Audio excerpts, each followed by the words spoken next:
성도들이 가진 최고의 무기는 기도입니다. 그 중에서도 금식 기도입니다.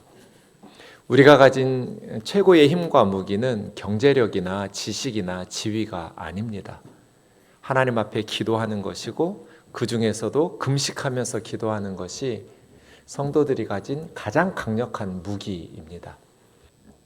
그럼 어떻게 금식해야 하나님을 위한 금식이고 어떻게 금식해야 예루살렘이 회복되는 금식일까요?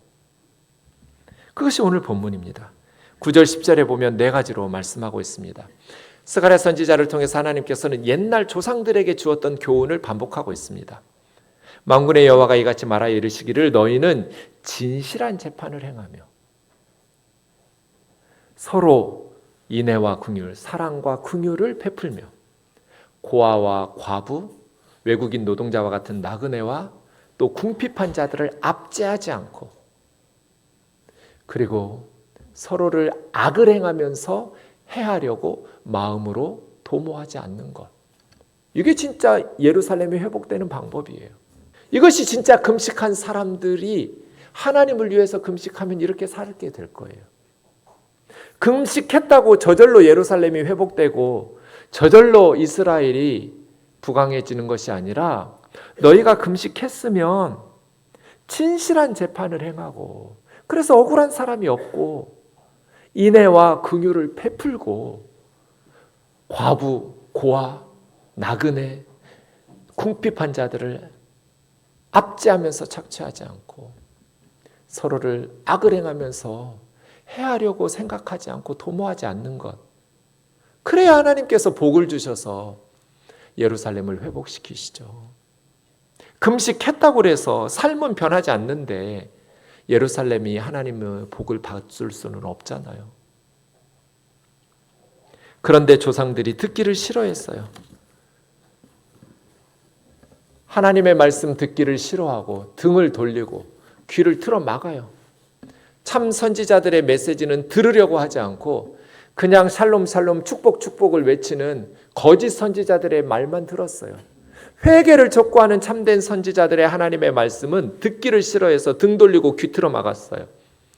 마음을 다이아몬드처럼 금강석처럼 딱딱하게 절대로 변하지 않았어요. 하나님의 말씀이 선포되면 우리의 마음이 변해야 되는데 금강석같이 딱딱하게 굳어진 이스라엘 사람들은 편하지가 않았어요. 그래서 하나님의 율법과 만군의 여호와가 하나님의 영으로 선지자들을 통하여 전한 말을 안 들었어요. 그래서 하나님은 예루살렘과 이스라엘에게 큰 진노를 행한 거예요. 다이아몬드 같은 금강석을 깨 부숴야 되니까 작은 진노로는 안 되잖아요. 큰 진노가 여호와로부터 나왔더라. 이게 무슨 뜻이에요? 나라 망한 거예요. 예루살렘 멸망이에요. 큰 진노. 내가 불러도 그들이 듣지 아니한 것처럼 하나님께서 선지자들을 통해서 그렇게 외쳤어요. 그런데 이스라엘 백성들이 안 들었어요. 등 돌리고 귀를 틀어 막았어요. 금강석같이 다이아몬드처럼 절대로 마음이 부서지지 않았어요. 변화되지 않았어요. 그래서 나라가 망한 후에야 비로소 예루살렘 성전도 불타고 왕궁도 불타고 자기들이 그렇게 고아와 과부와 가난한 자들을 착취하고 억압해가지고 쌓아놓은 모든 자기들의 집과 성들이 다 불타버렸어요. 그렇게 나라가 망하고 끌려가서야 비로소 하나님 앞에 부르짖었어요. 그래도 하나님은 그들에게 응답해 주지 않으셨어요. 그렇게 70년이 지났어요. 회개에도 때가 있어요.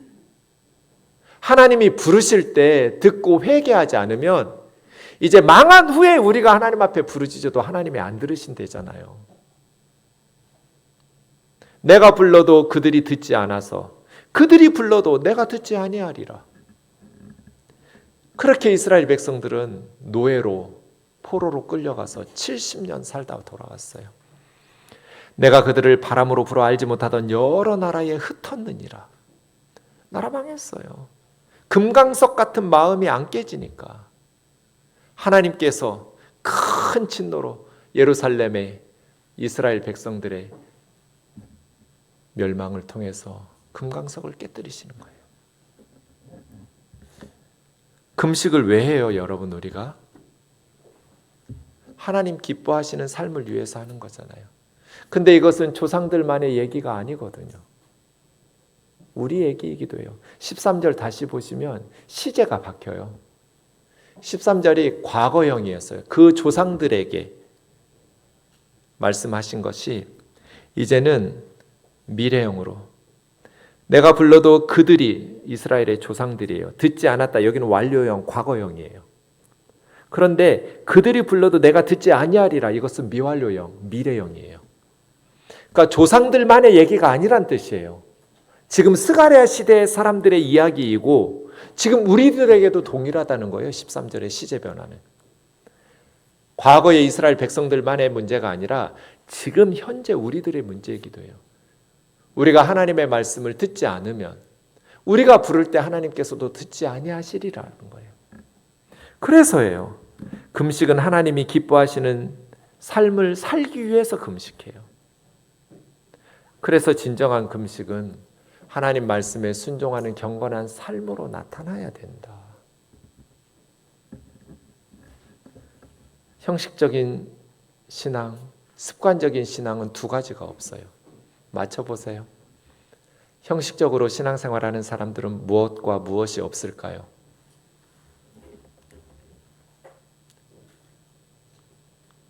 마음과 변화가 없어요.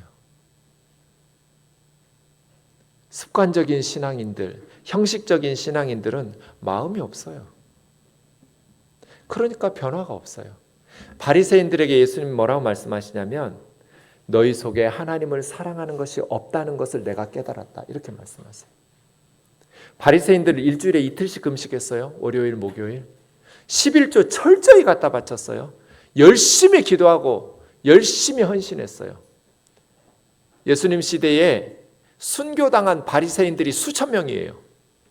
목숨 바쳐서 하나님 섬겼던 사람들이에요. 근데 주님은 그들에게 너희 속에 하나님을 사랑하는 마음이 없다. 그럼 이 사람들은 무슨 신앙생활을 한 거예요? 형식적인 신앙생활을 한 거예요. 습관적인 신앙생활을 한 거예요. 그냥 형식적으로 예배드리고 습관적으로 기도하는 사람들은 마음이 없어요. 그러니까 삶의 변화가 없어요. 그래서요, 아무짝에 쓸모가 없어요. 이런 시원한 생활 뭐하러 해요? 하나님의 아들 메시아가 오셨는데 십자가에 죽이는 그런 신앙생활을 뭐하러 하냐고요. 마음이 없고 변화가 없는 신앙생활은 아무짝에 쓸모가 없어요. 그냥 교회 왔다 갔다 이게 무슨 의미가 있어요? 우리 예배 가운데, 우리 기도 가운데 마음이 있고 하나님이 기뻐하시는 삶을 살고자 하는 마음이 있어야 하잖아요. 내 남은 삶을 하나님께서 기뻐하시는 삶을 살아야겠다. 나중에 하나님 앞에 섰을 때 잘했다, 착하고 충성된 종이라고 칭찬받아야겠다. 이런 마음이 있어야 하잖아요. 하나님이 기뻐하시는 삶을 살고자 하는 마음도 없는데 예배는 뭐하러 드려요? 그러니까 삶의 변화가 없어요. 그렇게 주의 종들을 통해서 하나님께서 말씀을 전해도 금강석 같아요. 다이아몬드 같아요. 목사 너는 떠들어라. 나는 내 살던 대로 계속 살 거야. 안 들어요. 변하려고 하지를 않아요. 아무짝에 쓸모없는 신앙생활. 그런데 이런 일을 왜 할까요? 신앙인들이. 자기 의를 드러내려고 해요. 사람들의 영광을 추구하려고. 믿음 좋은 사람이라고. 그리고 그렇게 하면 하나님께서 자기가 원하는 복을 주실 줄로 착각해요. 착각은 자유고 망상은 해수욕장이에요. 그렇게 복 못 받아요. 금식하면 하나님께서 저절로 복을 주셔요? 그렇게 복 못 받아요. 내가 변해야죠. 진실한 재판을 하고 인애와 긍휼을 베풀고 과부, 고아, 나그네 그리고 압제당하는 자들을 돌보고 압제하지 않고 이웃과 더불어서 악한 행위로 해하려고 도모하지 않아야 하잖아요. 하나님께서 기뻐하시는 삶을 살아야죠. 근데 금식은 왜 하냐고요? 헛된 영광 추구하고 사람들의 인정과 칭찬을 받는 거죠. 그러면 여러분, 진실한 재판을 왜 안 했을까요? 이스라엘 백성들이. 어려우니까요. 진실한 재판이 왜 어려울까요? 권력자들의 눈치를 봐야 되니까요. 왜 우리나라는 대통령이 바뀌면 사법부가 이렇게 180도 달라질까요? 재판이라는 게 법률과 양심에 따라서 변함없이 진행돼야 하잖아요. 물론 그렇게 재판하시는 판사님들도 많고 대부분이겠지만 저는 잘 모르지만 왜 언론에 보면 대통령이 바뀌면 이렇게 똑같은 법을 다루는 사람들이 판결이 달라지냐고요. 그게 그만큼 힘든 거예요. 진실한 재판이. 힘 있는 사람들의 눈치를 봐야 되니까. 그래서 금식하는 거예요. 타협하고 싶으니까. 하나님의 도우심을 구하기 위해서 금식하는 거죠. 내 힘으로 할 수 있으면 왜 굶어요? 영양가 있는 것으로 먹고 해야지. 내 힘으로 안 되니까 금식하면서 하나님의 도우심을 구하는 거잖아요. 이것이 힘드니까. 내 뜻대로 하고 싶으니까. 안전한 길로 가고 싶으니까. 힘 있는 사람들 옆에서 미움 당하고 싶지 않으니까. 그런데 하나님 말씀하고 다르면 금식하면서 하나님의 도우심을 구하면서 진실한 재판을 해내기 위해서 금식하는 거잖아요. 인애와 긍휼 베푸는 게 쉬우면 금식을 뭐하러 해요? 우리는 사람이니까 이 땅에서 안전하게 살고 싶잖아요. 나를 위해서, 내 가족을 위해서 위기에 처한 사람들 외면하고 싶잖아요. 그런 내 자신과 싸우기 위해서 금식하는 거잖아요. 나의 안전에 대한 욕구를 쳐서 복종시켜 하나님의 말씀에 순종하려고 금식하는 거잖아요. 내 힘으로 할 수 있으면 왜 굶어요? 영양가 있는 거 먹고 그대로 말씀대로 살면 순종하면 되는데 이것이 어려우니까 금식하는 거거든요. 과부와 고아와 나그네와 궁핍한 자들을 압제하지 않는 것. 모든 사회는 다 연약한 사람들을 착취하려는 사람들이 있잖아요. 사회적 약자들을 억압하고 착취해서 자기들의 입속을 차려서 그들을 부려먹잖아요. 그런데 그렇지 않는 사회를 만들기 위해서 금식하는 거잖아요. 그 사람들 착취하지 않아도 하나님이 도우셔서 나는 잘 살 수 있어. 그러니까 금식하는 거잖아요. 내 힘으로 연약한 자들을 착취하지 않을 테니까 하나님 내 손의 수고에 복을 주세요. 이 믿음 흔들리니까 금식하는 거잖아요.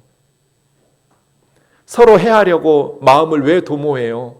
자기를 위해서잖아요. 왜 이웃에게 악을 행하면서 해치려고 해요?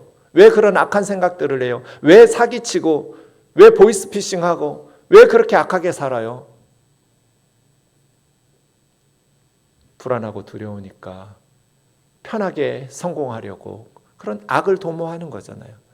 그런 내 욕구를 쳐서 복종시켜서 그렇게 살면 망한다라는 것을 깨닫고 하나님의 뜻에 순종하기 위해서 금식하는 거잖아요.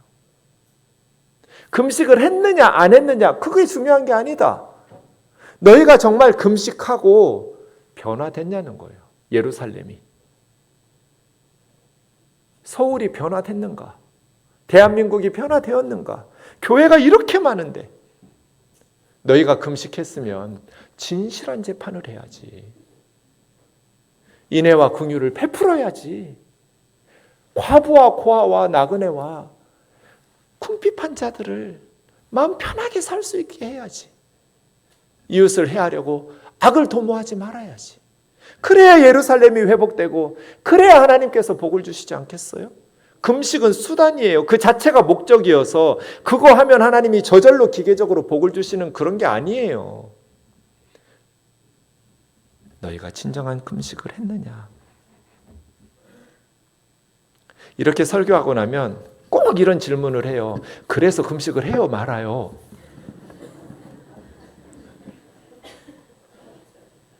궁금해하시는 분들이 있어서 8장 19절에 답이 나와요. 넷째 달, 다섯째 달, 일곱째 달, 열째 달 금식했거니와 이제 그 날들이 변하여 기쁨과 즐거움과 희락의 절기들이 될 것이다. 금식일을 잔칫날로 하나님이 변화시켜 주신다. 금식하지 않아도 된다는 뜻이에요. 이제 그만해도 돼.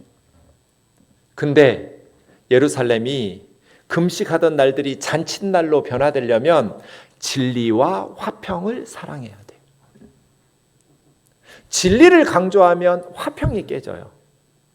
화평을 강조하면 진리가 깨져요. 하지만 우리는 진리와 화평을 사랑해야 돼요. 그런 예루살렘이 되어야 된다는 거잖아요. 금식과 관련해서 우리가 병행 본문이 있는데 이사야 58장입니다. 이사야 58장에 보면 이사야 시대에도 이스라엘 백성들이 금식하면서 논쟁하고 다투고 악한 주먹으로 서로 쳤어요.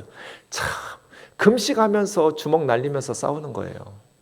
그래서 하나님께서 너희가 오늘 금식하는 것이 너희 목소리를 나에게 상달시키려고 하는 거 아니냐? 근데 그게 아니다. 여러분 우리가 금식을 왜 해요? 우리의 목소리를 하나님 앞에 상달하기 위해서 하는 거잖아요. 하나님 도와주세요 하고 하는 거잖아요. 우리 애들이 밥을 안 먹고 금식을 하면 부모에게 이거보다 심각한 일이 어디 있어요. 우리 애들이 밥을 안 먹으면 심각한 상황이잖아요. 우리가 금식을 하면 하나님에게 심각한 상황이라고요. 그 심각한 상황에 뭔가 하나님 앞에 상달할 내용이 있어서 기도 제목이 있어서 금식하는 거잖아요. 근데 금식하면서 서로 논쟁하고 다투고 주먹질하면 되겠어요? 어찌 그것이 내가 기뻐하는 금식이고 어찌 그것이 사람이 자기 마음을 괴롭게 하는 금식일이 되겠느냐. 머리 갈대같이 숙이고 굵은 배를 엎고 재를 뿌리고 흩날린다고 해서 그걸 금식이라고 하겠냐. 여러분 그럼 이건 금식이 아니고 뭐예요? 머리를 갈대처럼 숙이고 굵은 베옷을 입고 재를 흩날리면서 음식을 끊고 하나님 앞에 금식하면서 기도하는데 그게 어찌 금식이냐? 그럼 우린 이걸 뭐라고 부르는지 아세요? 굶식이라고 해요. 굶식. 그냥 굶은 거예요. 하나님 앞에 상달도 안 내는 금식이 무슨 금식이에요? 근데 갈대처럼 머리 숙이고 슬픈 빛을 띠면서 굵은 베옷 입고 재를 흩날리면 그게 하나님께서 기뻐 받으시는 하나님이 기뻐하시는 금식인 줄 알아요. 이런 게 기뻐하는 금식이 아니다. 그러니까 하나님께서 기뻐하는 금식이 뭐예요? 6절과 7절이에요. 두 단락으로 나누어져 있어요. 4개씩 4개씩. 하나님께서 기뻐하시는 금식은 이런 거야. 첫째, 흉악의 결박. 흉악이라는 것은 불의한, 부당한. 그래서 부당한 결박을 풀어주는 것. 멍에의 줄을 끌어주며 압제당하는 자를 자유하게 하며 모든 멍에를 꺾어주는 것. 이게 진짜 금식이다. 너희가 금식했으면 이렇게 열매가 나타나야지. 뭐 질병이나 흉년이 들어가지고 빚 때문에 노예가 되고 종이 되는 경우가 많았어요. 그들을 풀어주는 것. 5번째부터 8번째는 사회적 약자, 가난한 자들을 외면하지 않는 것. 굶주린 자에게 너의 양식을 나누어 주고 집이 없어서 떠돌아다니는 유리하는 빈민들을 집에 들여주고 헐벗은 자를 보면 입혀주고 너의 고륙, 고통당하고 있는 친척이나 가족이나 이웃들을 보면 피하여 숨지 않는 것. 이게 하나님께서 기뻐하시는 금식이에요. 굶었냐 굶지 않았냐가 아니에요. 내가 기뻐하는 금식은 흉악의 결박을 풀어주는 것. 모든 압제로부터 자유케 해주는 것. 다른 사람들을. 그리고 굶주리고 헐벗는 사람들을 돌봐주는 것. 그들을 외면하지 않는 것. 이게 하나님께서 기뻐하시는 금식이래요. 하나님께서 기뻐하시는 금식은 사회적 약자를 돌보는 거예요. 이사야 58장에 의하면. 하나님께서 기뻐하시는 금식은 사회적 약자를 돌보는 거다. 내 배를 비우는 금식이 중요한 것이 아니라 굶주리고 있는 사람들의 배를 채우는 금식이 더 중요한 금식이에요. 내가 금식해가지고 내가 원하는 거 하나님에게 받아내는 것이 중요한 것이 아니라 그렇게 해서 하나님께서 복을 주셨으면 그것으로 사회적 약자들을 돌보는 것, 흉악의 결박을 풀어주는 것, 멍해를 풀어주는 것, 모든 압제에서 벗어나게 해주는 것. 금식하면서 기도하는데 저 북한의 흉악의 결박을 잇는 동포들에게는 아무 관심도 없이 가장 악하고 부도덕한 김정은 정권 아래서 우리 동포들이 죽어가고 있는데, 굶주리고 헐벗고 있는데 아무 관심도 없으면 이 사람들이 무슨 하나님의 사람들이에요? 남의 나라 백성도 돌봐야 될 텐데, 우리 동포들인데 흉악의 결박 가운데 멍해 가운데 있는데 아무런 관심도 가슴 아픔도 없으면 어떻게 우리가 하나님 앞에 설 수 있어요?